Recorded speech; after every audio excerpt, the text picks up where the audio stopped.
evening, ladies and gentlemen. Benvenuti a tutti. I'm Ron Seggi from The Ron Seggi Show in the USA and a proud sponsor of the Italian Family History Group.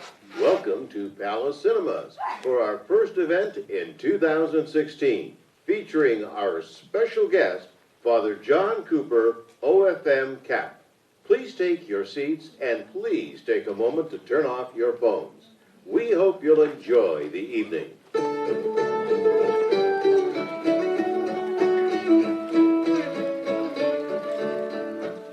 Buonasera, signore e signori. Benvenuti a tutti. Good evening, ladies and gentlemen. Welcome all. My name is Art Phillips, the chairman of the Italian Family History Group. Thanks for your attendance this evening and your support to Coazit and the group. It's greatly appreciated. The film that you were viewing when you walked in is a film that was produced by Antonio Luciano, who's actually one of our committee members, but a great film producer. And it was a film called Wine Trails of Italy, episode 9, to be exact, Sardinia. So tonight we have a very, very special guest speaker, which is Padre John Cooper, OFM Cap. And of course, OFM, for those of you that aren't aware, stands for Order of Friar Minor, which is the title of the Franciscan order in the Catholic Church, of course. And very specifically, CAP, or CAP, stands for the Capuchin order, or Cappuccino, as he says. It's okay to say cappuccino, I guess. Father Cooper has held many, many positions in the order here in Australia, including provincial minister from 96 to 2002, if I'm correct. He is presently researching the life of Padre Atanasio Gonelli, OFM CAP, and has worked with him and served with him for many years. So we're honored tonight to have Father Cooper. Please come on up.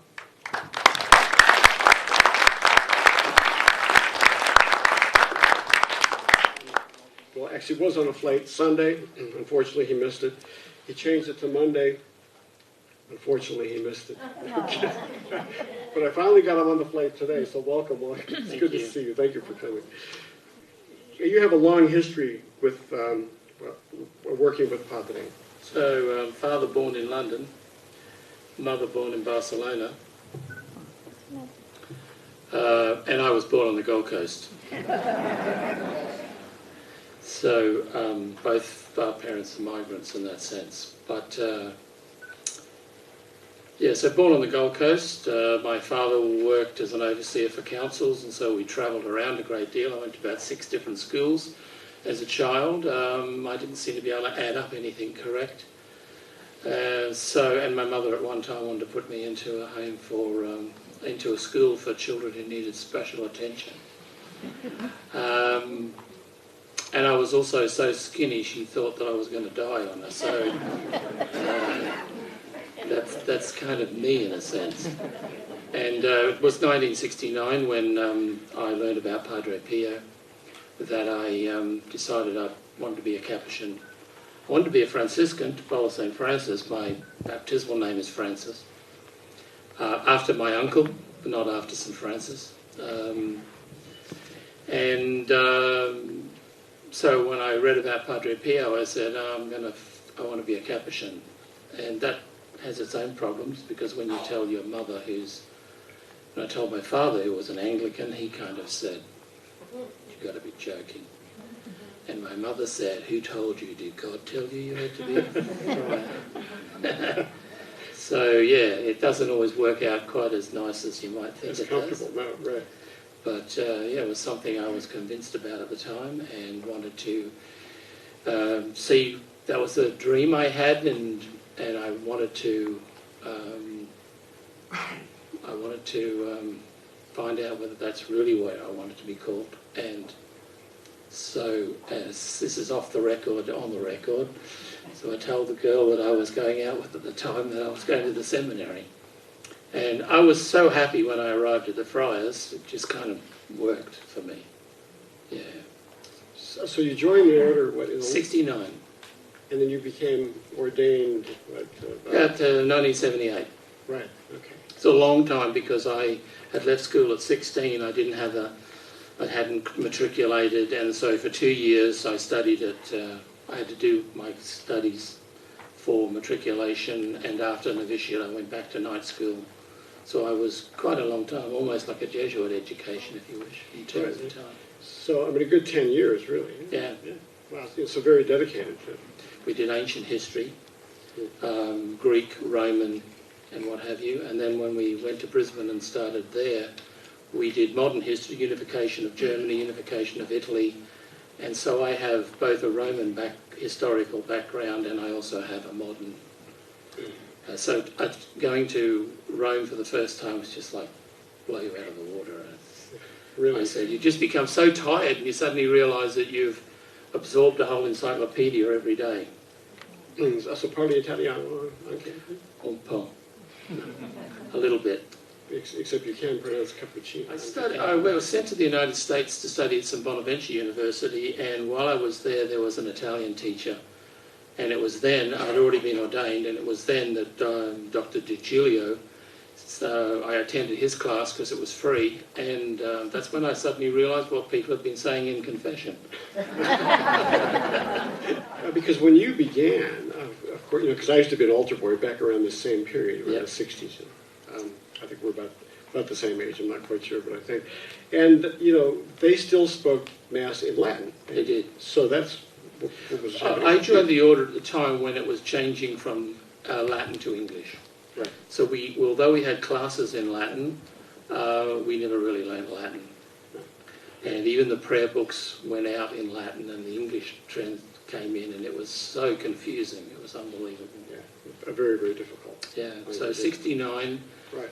The man landed on the moon, and we thought we could accomplish anything. That was it. So then, your first encounter with Padre Atanasio Gonelli? Would have been probably at one of the festas. The festas of Our Lady of Grace, Marsfield. So we used to come in as students, and sometimes we'd dress up as subdeacons, which didn't exist at that stage, but and add to the feasts.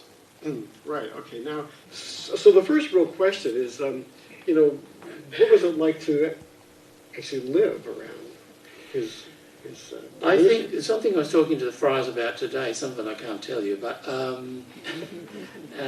we're talking about living with a saint, and one of my challenges is to sort of say to the friars, he was special, and they kind of look at you as much as to say, why? And then you start going back and you start talking about it, and you think, he's got that look on his face in that picture. When everything was going wrong and even friars were tackling him on something, you booked the wrong mass, something else is on at the same time, and you've got to go somewhere else, and you can't do that. Others would lose it. He would go, it's a gesture, it's like... That's typical Italiano. Yeah. It was not the shoulders, it's the hands. It's like Father Silvio used to say, there's 3 things you need to know, and that's... Si, no, ma. And you're right, you're off. So he had this ability, he had this humility, or this nobility almost, not to engage in kind of verbal stoushes. Yeah. And a very gentle... And then he would find a solution to it somehow. And I thought that was unusual, because I can tell you other friars did not respond that way. I mean, one of the things that I know from my short time here in Australia is that he was so well respected, and he engaged so much with the local community and helped so many people and so many families, spiritually, and gave them encouragement, even helped them, with all their personal struggles. And I guess it was a really important time that this community had him in this area.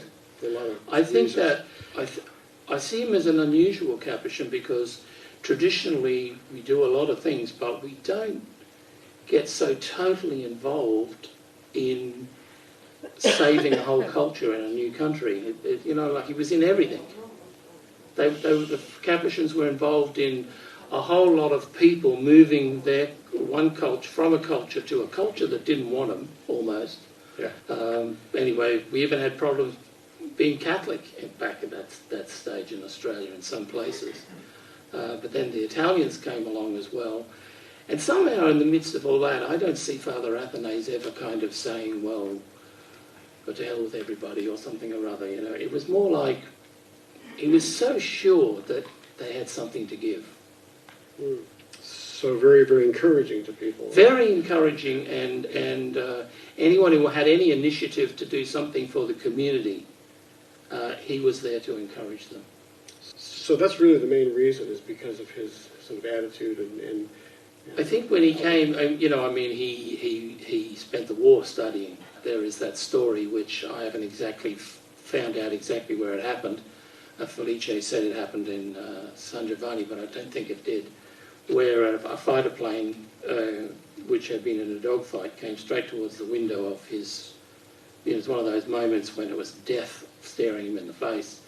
And he was telling us this story as friars, that the plane came straight towards the window of his room, and at the last minute, one of the engines exploded, and it did a sort of a right-hand turn, went up the street and slammed straight into a monastery or a hospital or something or other, and then the other engine broke loose and went screaming up the street. And I've got it on the slides here later on, but one of those moments where he was well aware of the devastation of the war, and then he was ordained in 47, so he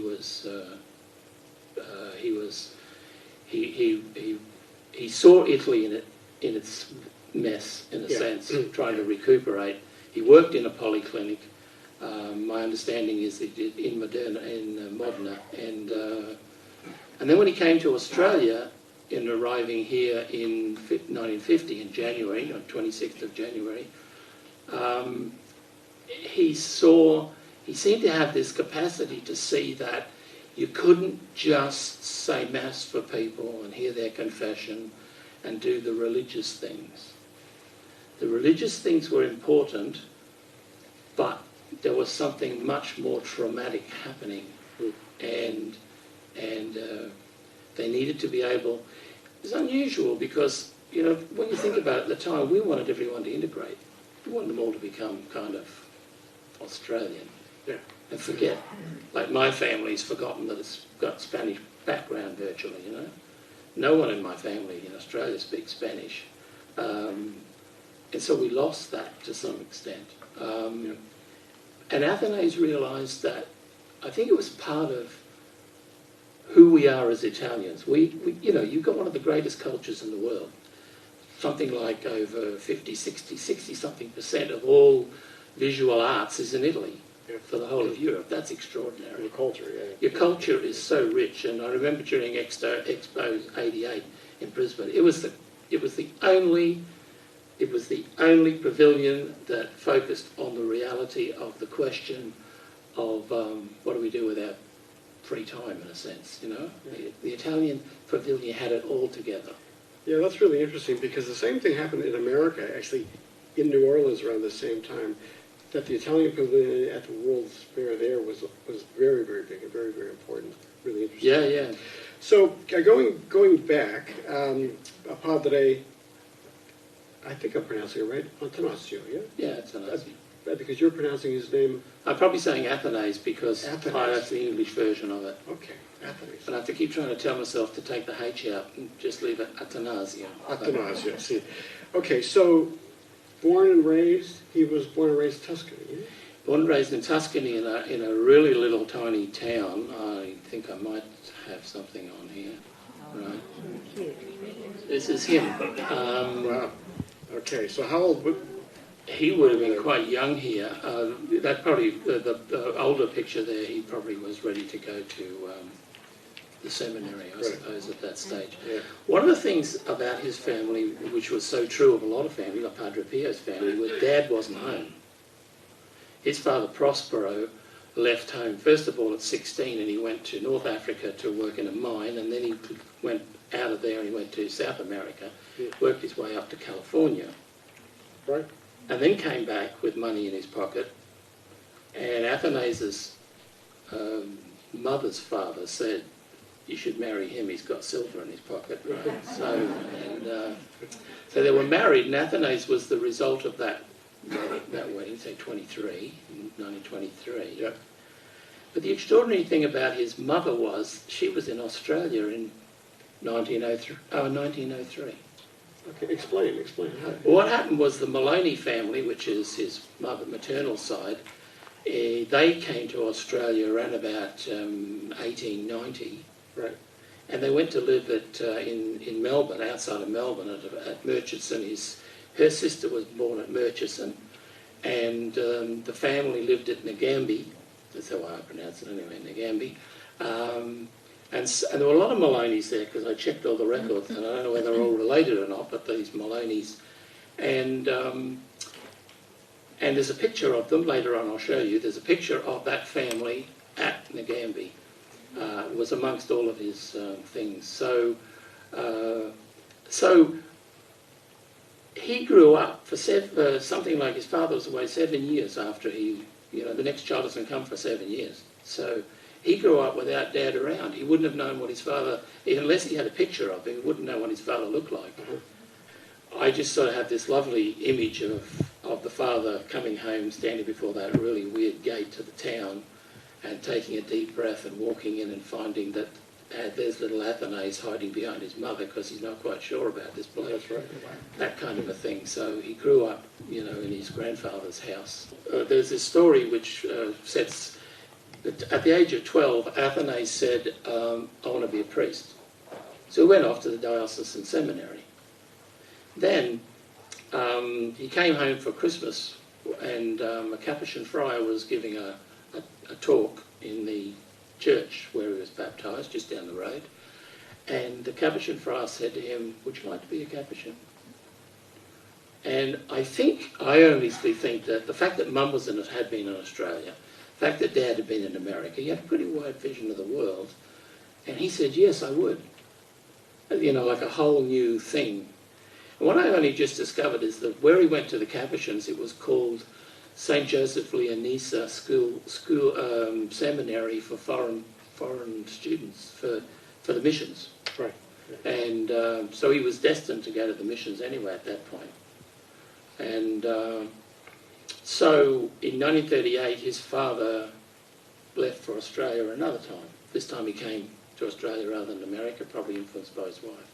Right. So Prospero arrived in Melbourne, of course, lived with other people for a while, worked as a builder's labourer, which was horrendous, and then he got a job at Allen's Lolly Factory, and life became sweet. Okay, right. So then Atanasio was ordained at the end of the war in 1947, and his mum and his two brothers, we think, were at the ordination. Oh, yeah. See, he's got a brother called Henry who lives in Melbourne. And Henry's getting quite old, and Henry's wife, who's German, tends to think she knows more about the family than Henry does. But when I asked Henry, were you at your brother's ordination? He said, I can't remember. Doesn't remember. He was too young, yeah. He was too young, probably, but he couldn't remember. But right after he was ordained, the mother and the other two boys come to Australia. So Athanasio's family has, in a sense, gone to Australia. Then what happened, he had 2 years in Italy as a minister in the polyclinic and what have you. Oh, he did then. Okay, yeah. Right. Then what happened in Australia was that in 1945, the friars who from Tuscany went to New Jersey, and they were the ones from New Jersey who responded to come to Australia when they said, we need chaplains to the Italians. So Father Razi, who was from Tuscany and went to New Jersey, was the first superior in Australia, arriving around about October 1945 in Wynnum, Brisbane. And we have his personal journal all typed up, so that's really great. You get all the details about that. And Cardinal Gilroy immediately asked him to come to Sydney and suggested that the Capuchins take Leichhardt.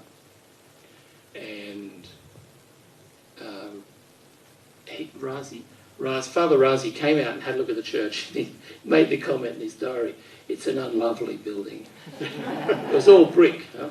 So it was an unlovely building, presbytery and everything, but this is what was being offered.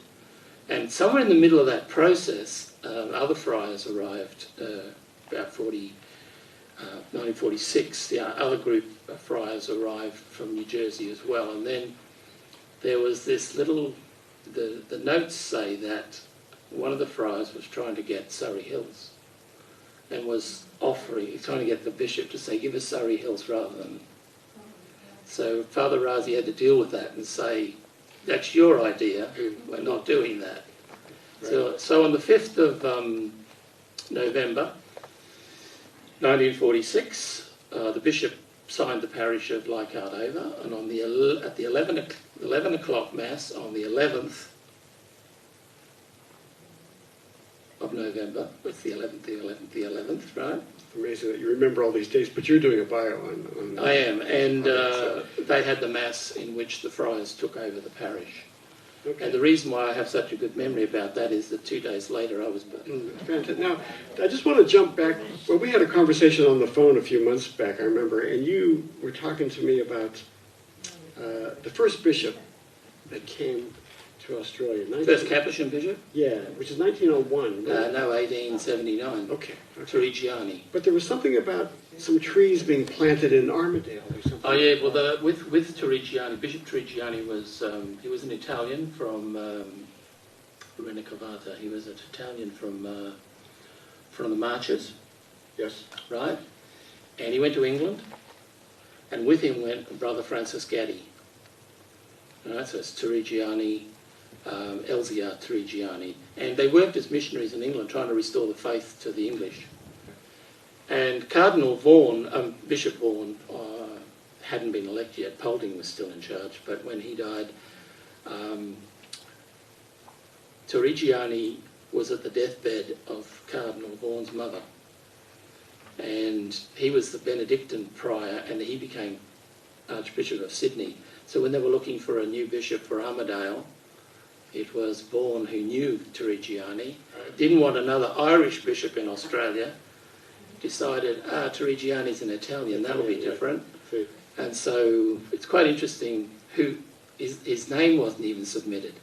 But the documents state that the Holy See actually asked the Capuchins for an explanation of Torrigiani. So Torrigiani came in 79, so that's 1879. But in 1918, he died in 1901 or 3, I forgot, that's not quite.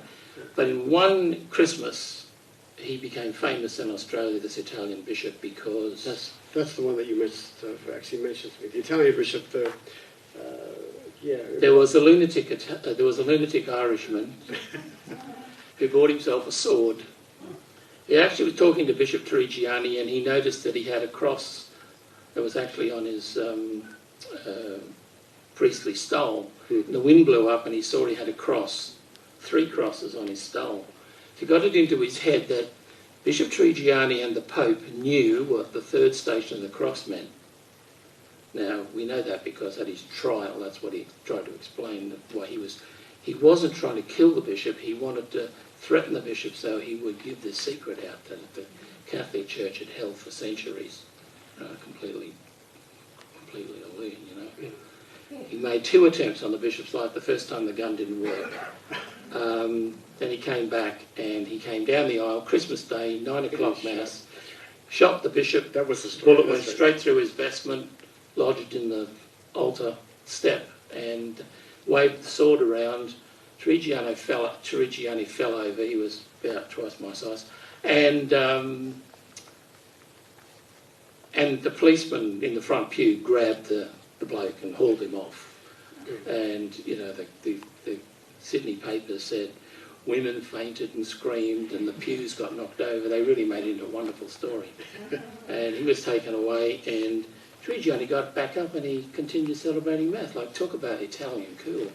He just continued celebrating Mass. How fortunate, because it just went through his clothes. Went through his vestment. And of course, when we we Capuchins had those vestments all restored, and we had to specifically state, don't fix the bullet hole. Right. So there were Capuchins here, put it that way, Right. early in the piece. Right, so earlier on. And then this was a new group that came, and this was a new crisis, a new reality. But among those early Capuchins were these Italians, and one was Brother Francis Gatti, and he was a farmer, came from a farming family, and he planted nearly all the early trees in the parks of Armidale were planted by him.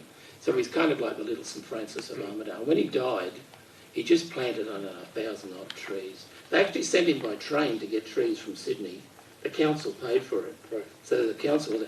Then he amazingly enough, complained to the council that he wanted a gas light in the park because the hooligans were wrecking his trees. And he planted all these trees, got influenza, died, and the whole town went into mourning. Protestants, Catholics, everybody, because Brother Francis died. So the only reason I brought this up is because there was some sort of a more direct connection between Padre Atanasio in this story, wasn't there? Or no? There wasn't actually a connection between Father Athanase and them, although because they were Italian. Yeah. And I think one of the other things I want to say is that I did over 250 Italian funerals here for 3 years. And one of the things that struck me was these people who've come from Italy who were dying are the patriarchs and matriarchs of the family tree that they've planted here in Australia. You know, that's why we planted a tree at the church at Leichhardt, an olive tree, because you are all about memory, and I think Athanase, this is all about preserving memory. You're the official biographer of Padre Atanasio, yeah? And so the big question, I guess, is, why are you doing it? And how are you doing it? And how far along are you with doing it? And where do you see it going? There's 4 questions there. So, now the reason that you want to do it is because you believe so. I was the guardian when he died. Okay. Right. One of the things that falls to the guardian is to immediately lock his room so the other friars can't steal everything. Right? Yeah. Because otherwise, I'm wearing Alfonso's beads. Oh, wow. And I wasn't even in the house when Alfonso died, but somehow I got Father Alfonso's rosary bead. Well, where are you with your work in terms of the documentation on Padre? The early stuff is pretty well intact. There's a few things like what year was he confirmed and things like that I need to go to Italy really to sort out. Detailed stuff there. We see here his family who still live in the family home. And we see the mountains in the background. See that there? That's the Maloney house. And that's the little village just up there. So the next picture is the gateway. So whereabouts in Tuscany? Do you know exactly where this is? Well, it's Siena. It's up the north. It's in the mountains. It's a bit tricky to get to from that point of view. A small mountain town, yeah? Very, very small. And so when it comes to opening the room to have a look, to start dealing with it, you've got 30 years of... I don't think he ever threw anything away. And on top of some things, there was like that much dust. Because nobody cleans... No, usually friars don't allow anyone into their room at all. Right. Not even another friar goes into your room. So that's why I think everyone's so curious when they die. So we lock them up. So everything, filing cabinets, stuff that was just incredible. And I began to realise quite quickly that, the provincial said, well, chuck it all out. Like we usually do, chuck it all out. And I was thinking, oh, come on, this is not the thing to do in this case. I must say that halfway through it all, I said, Father Athanase, I'm not going to spend any more time doing this unless I can find a Canberra 2-bob piece and a 50 shilling, the old cartwheels that we used to have way back. Remember those? The 5 shilling pieces? About 1930, 36 or something like that. Anyway, I found 2. I found the 24. The next day I found the Canberra piece and I found the 2 porcelain. Of course, for a while I thought of keeping them, but I handed them over to the provincial. And that sort of oddly enough, those are the kind of little weird things that happen with Atanasio, that you sort of say, right, let's get serious here, let's open everything, let's try and have a look at everything seriously, and you realise that you're dealing with his whole life is in this room.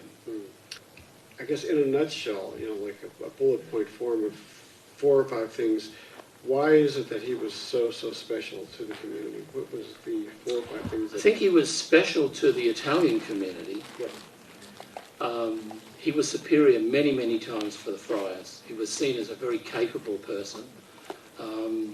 He was a spokesman for the Italian friars. When it came, he gave different things, he gave talks. So he was a very level-headed kind of a character. Yeah.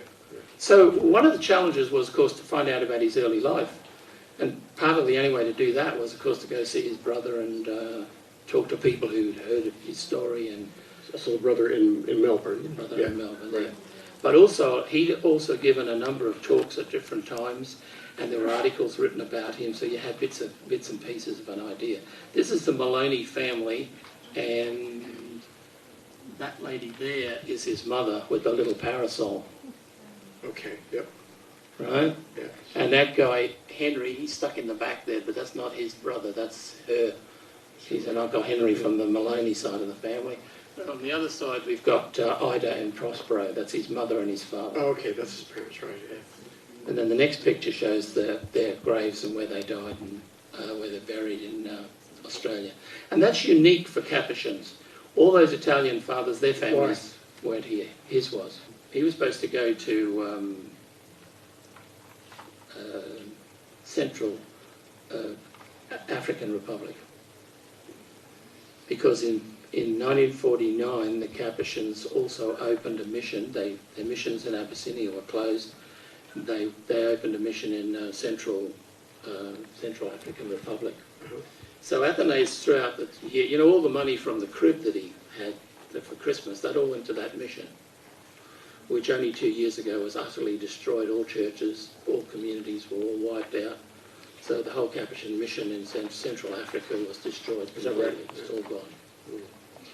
So he came here instead of doing And that. so they asked for people here, and he was the second group that came to Okay, Australia. I see. Yeah, right.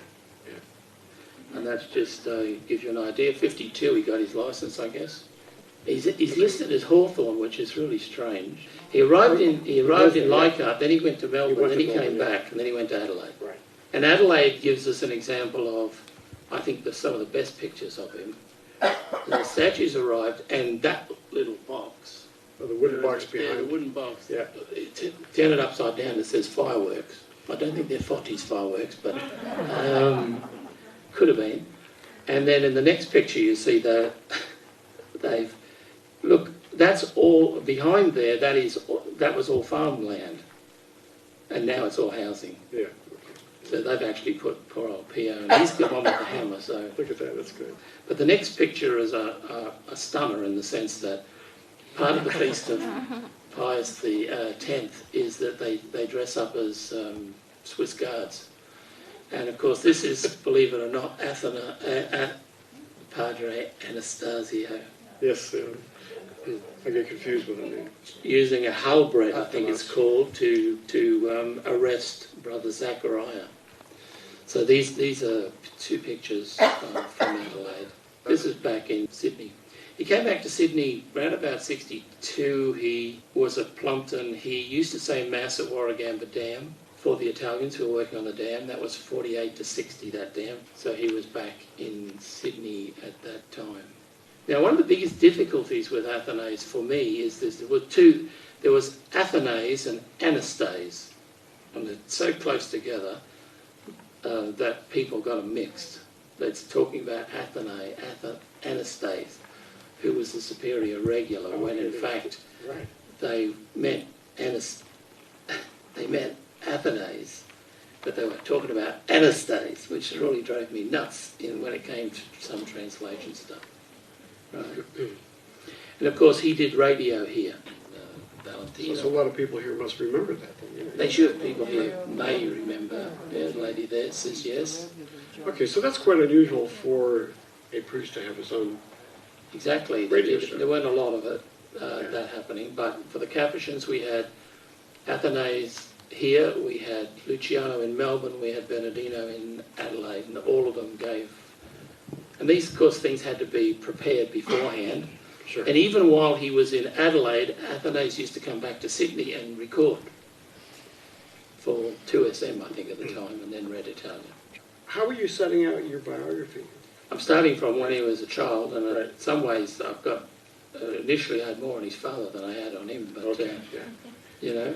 But I mean, one of the beautiful things I think of is that they have fireflies in that part of Italy during the spring, and I can imagine him running around in the fields capturing fireflies as a kid. Sort of like they're very special kind of images of trying to get inside him as he's growing up as a child.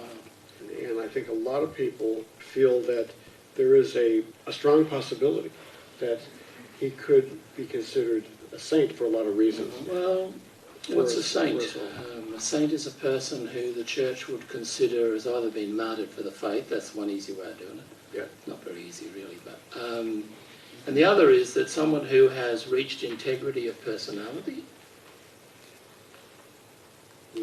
And secondly, has reached the perfection of charity. So Yes. it's charity has become, like faith, hope and charity have become virtues in that person that don't change. They don't suddenly no longer be charitable. That's the way they are. They've reached a certain thing and they've become charitable. So that story of going to Canberra where there was an accident and he got out of the car and he said, I'm going with the ambulance, and went with the people who were in the accident.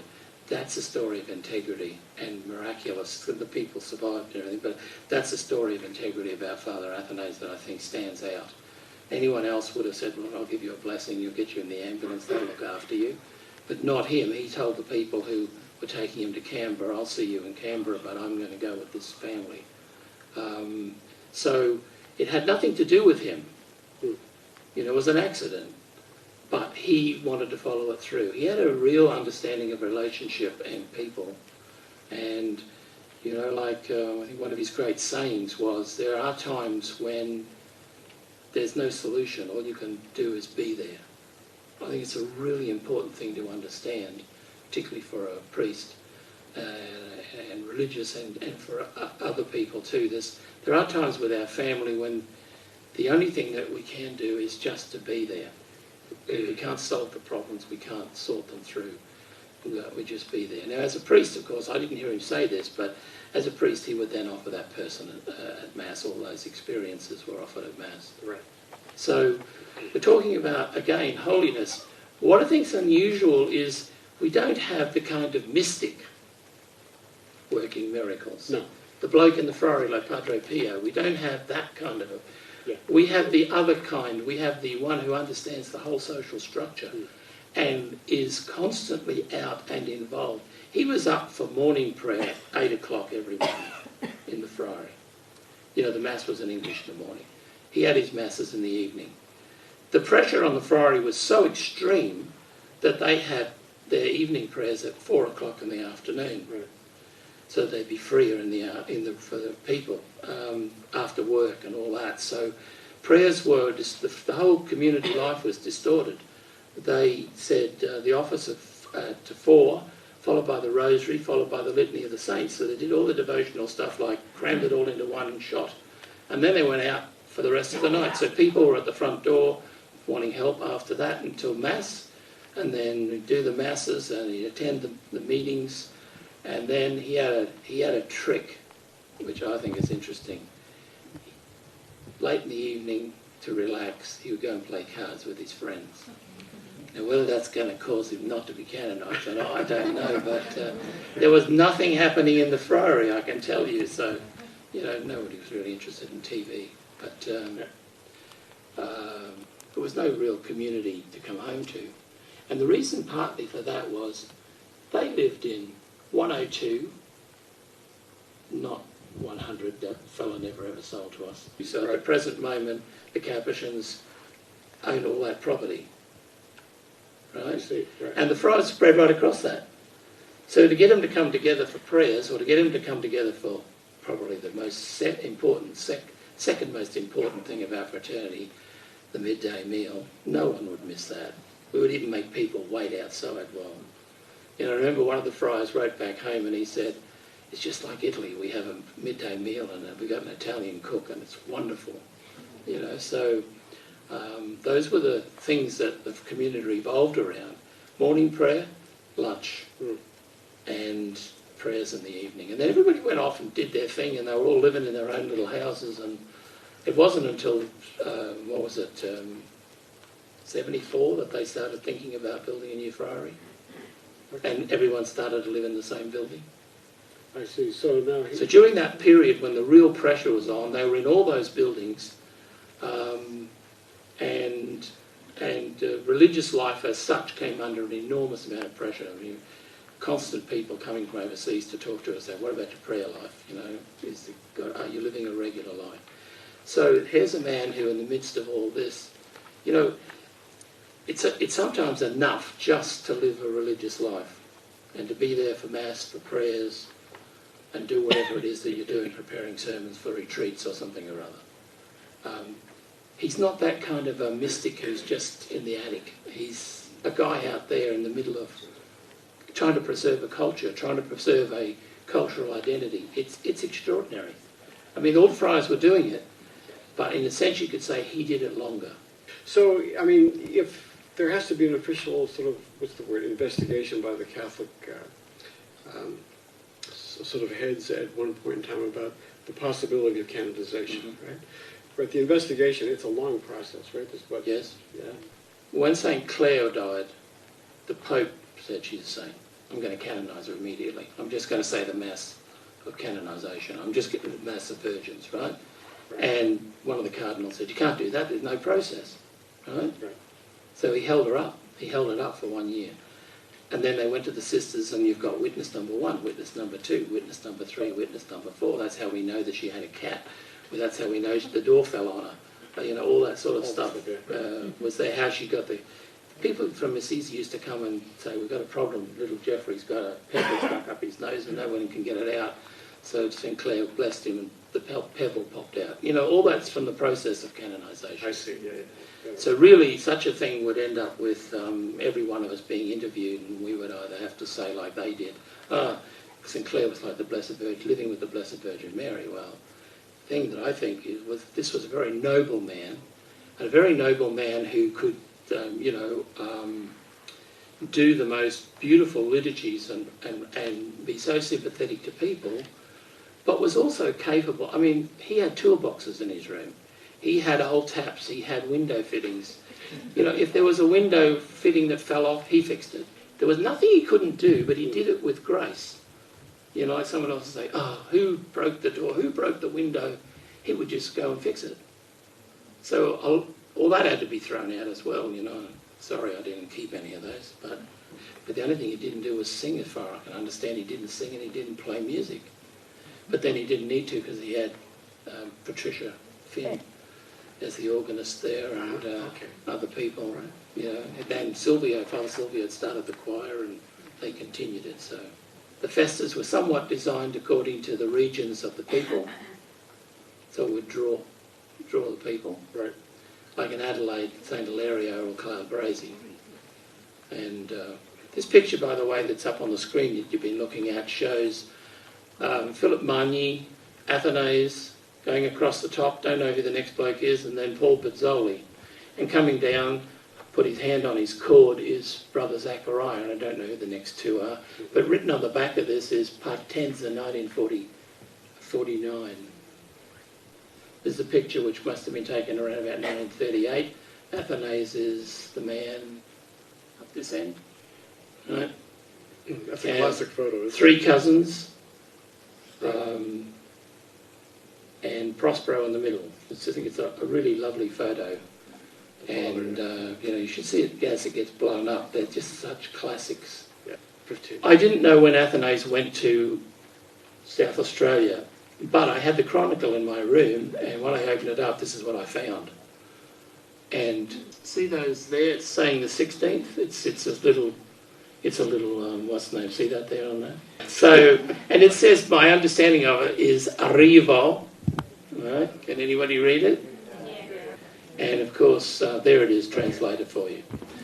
But we were talking about festas and how they drew people. This is a Calabrian feast, one of the first in Australia of St. Ilario. And what you see, of course, you can see these guys have got shotguns.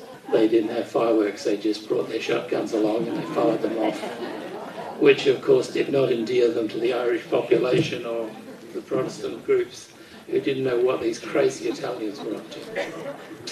So it's the first question, I wanted to invite Chris Iacono, one of our committee members, because he has a very interesting story that he wanted to share with me, Father.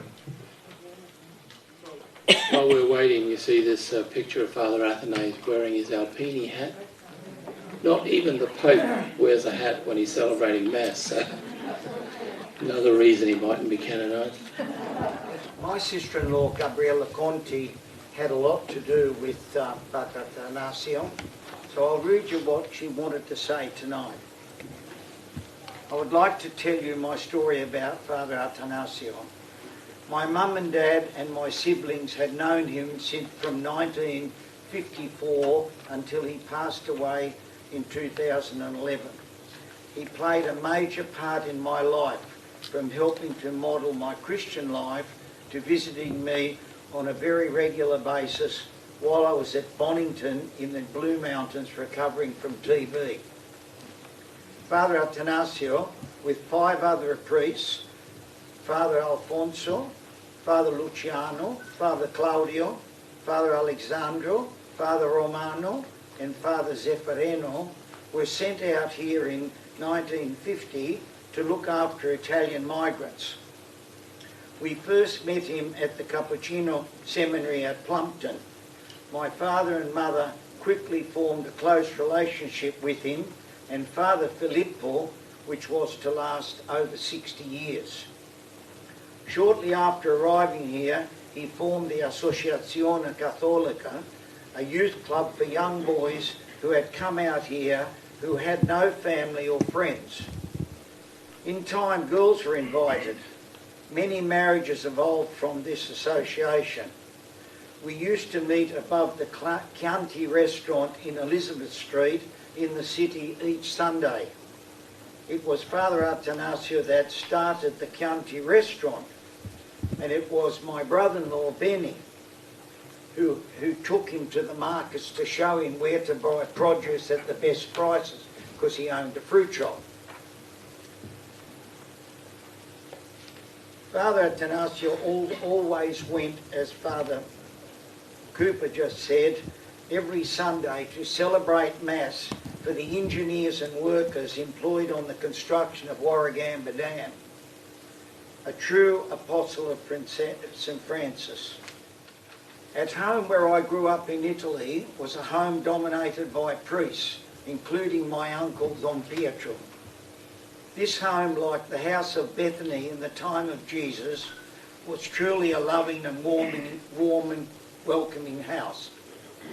Father Atanasio has always been for me a person of great religious and human sensitivity, a most wonderful person, reserved and dedicated priest, a true San Franciscan father, always guided by love for his fellow man, always ready to help those who had most need, whether it be basic human or a need for a financial.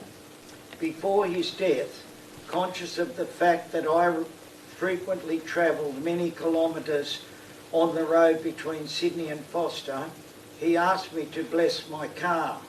To my great surprise, he took out his crucifix from his belt and said, "Gabriella, you are a very dear person to me. Keep this crucifix forever in your memory of me and pray. When I am no longer here, with this memento, I will always be with you and your family and with those dear to you." You can just imagine my deep feelings at that moment, what I would call a sacred moment. He is ever present in my heart and my soul. From that day, I have kept that crucifix with me all the time. In particular, during the time I was in hospital recently following my operation. This symbol has been almost a miracle for me, as the doctors were not completely confident that I would actually get well. He will be in my heart and prayers forever.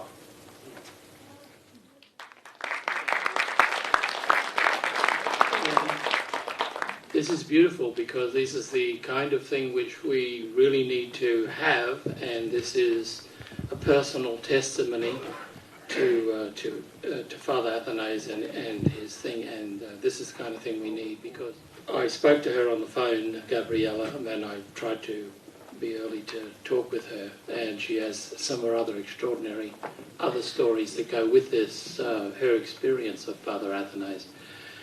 As friars, we don't go out with each other that much. We don't, in a sense, when we're ministering. So if you sort of say, how come you didn't know that Father Atanasio did these things? Because I rarely ever listen to any of the other priests celebrate Mass. I mean, they celebrate Mass, I celebrate Mass somewhere else. We're not even listening to each other. I visit a family, I don't come back and tell everybody, oh, I visited this family. In our community, we do tend to do that because people are parishioners. We had an extraordinary situation during his 50th anniversary. We had a dinner for him at the Friary. And somebody said, probably me, at the table, Father Atanasio, tell us about your life. But before he could speak, Father Romano started talking about his life. And he didn't stop. And Atanasio never said a word. He never sort of said, hang on, they asked me about my life, not yours. I think he should be canonized. The humility of the man was quite extraordinary. Right. Yeah. You know, it was like a natural grace for him. Yeah. That's a beautiful man. Yeah. So, any questions? Anybody? I would have thought there'd be one up there. a lot of. I mean, I remember as a child going to Leichhardt quite often, and Christmas time, you know, the crib was the real big thing of Father Atanasio. And I remember that little angel going along. I see my father and mother broke, you know, asking for money every time to put it in there. Is there anything left of the Pasapio or the angel or anything like that? Unfortunately, there seems to be nothing at all. What I found amazing when I was, before I came back from Adelaide, I was here in 96. I was here in 1990. I was the vocation director and I was here at Leichhardt. And at Christmas time, you'd have young blokes coming, you know, 18 or 19, 20, 21, and saying, I want to show my son the crib that I remember my father brought me to see. And, you know, you think, oh, God, where's the key? So you get the thing, and then as soon as you turn the key and pull the switch on, everything happened. The angel went around and started going, more money, more money. It was on some kind of a bike chain or something or other, and it would tip the money in and come back wanting more all the time. And the angels and the lights went on. It was an extraordinary thing. So it was quite, Leichhardt was quite famous for it. It was the only crib, the only Pasapio in the whole of Sydney that I recall. Okay, so any other questions? I have a little bit of a story to tell. Just one thing there. We didn't realise up in the morning to say Mass. We had this little kit, da campo, whatever we call it. And one morning she says, "Paketamboro, I forgot to say Mass." And had to think about it because the word got around that he was there. So on the Sunday, honestly, there were about 40 cars turned up from 180 miles, what have you, because they expected to say Mass. They were not all Catholics, they all turned up, and he said Mass, and people were so delighted. We had someone say Mass here in the middle of nowhere, and Patty had put a little tiny little Bible that big that his mother, grandmother gave him, showed to Father, look, Father, I've got a Bible here. And people were so happy. And it was like Jesus turned up for them. He was a full human being in his spiritual and human manner. And he was his friend. We really enjoyed him playing cards. Oh boy, I missed that one. Petangoro, or this and that, you know. But we had great fun. Good.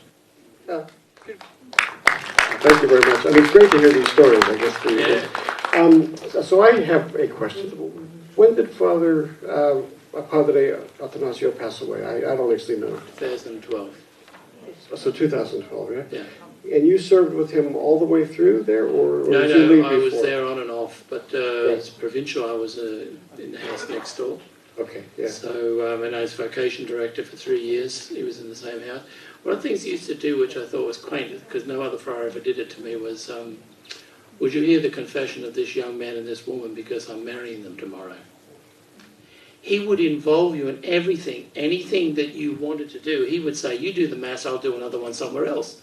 I wanted to say personally a big thank you to the chairman of the board of Padre Atanasio Gonelli Charitable Fund, which is Cavaliere Felice Montrone, because Felice is very responsible for making me aware of the importance to actually have Father John Cooper come today. Well, Father Atanasio, in his last year of his life, knew that things were changing within the Italian community. Things were happening. With him going, he thought there would be no more Italian masses celebrated in Sydney. So he door-knocked some of us, and he said, we need to do something, because Father Atanasio was about doing something. There was always a solution to a problem. And therefore, with his help, with Father Atanasio, he wrote all of the items in our charitable fund, all the objectives of our charitable fund. He wrote them. He gave us the instruction. He gave us the guidance on how to do it. And the most important thing and most emotional thing for me was when he had a little pouch, with a letter pouch around his neck. He pulled it up and he said, well, how much is it going to cost to set up a charitable fund? And I said, I don't know. He said, well, this is my contribution, the $10. So the charitable fund started with $10 from Father Atanasio. Started 4.5 years ago. Father Atanasio died 26th of February 2012 in the lovely, lovely embrace of Father Dino Fra Giacomo. Father Dino Fra Giacomo, you all know, he was there giving him last ride at the Scalabrini village. Well, we funded, over the last 4 years, 5 priests teaching Italian to 5 priests in the Sydney Archdiocese. Now, the priest at St. Anthony at Mansfield, Father Josefa, says Mass in Italian. Father Joshi at St. Fiacres said Mass in Italian. Father Ben says Mass in Italian. And so does Father Severino in Adelaide says Mass in Italian. And so does Father John. So, not that we have taught Father John much Italian, but so that was one thing that we did. The other thing that we did was there was a need, and we had to find a solution. And the solution was to work with Coasset, and thanks Lorenzo, by the way. Lorenzo was married by Father Atanasio. Lorenzo and Laura got married by Father Atanasio in Dove, Lorenzo, in Italy. Dove. What do? We looked at the Scalabrini village, and 80% of Scalabrini village residents are Italians, are your mothers and fathers and uncle and aunties. But the nurses and the social workers don't speak Italian. Hardly. The nearest one that speaks Italian probably is the cook and the cleaner and the washer in the kitchen. So we've asked Coasset to set up a language, an Italian language program. And on top of that, we're funding like cancer care at Concord Hospital and for having nurses that speaks Italian to the elderly people that go to Concord Hospital. You send us an average of $2,000 to $2,500 a week. That's the Italian community. That's you. So Father Atanasio wouldn't have wanted any other way. What would Father Atanasio do? What would Father Atanasio say? We only exist because people tickle us. Thank you for coming. Thank you. Thank you, thank you, thank you.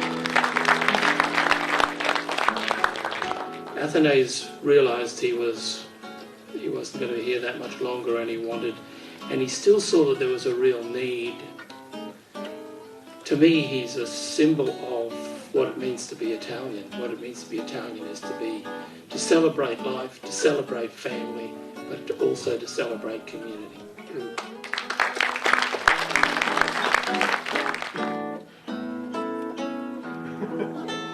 Congratulations.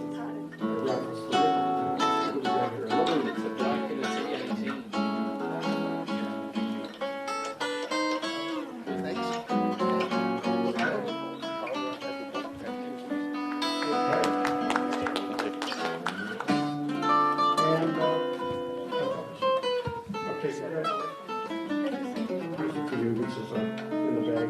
So we're presenting that to you. Thank you so much for coming down.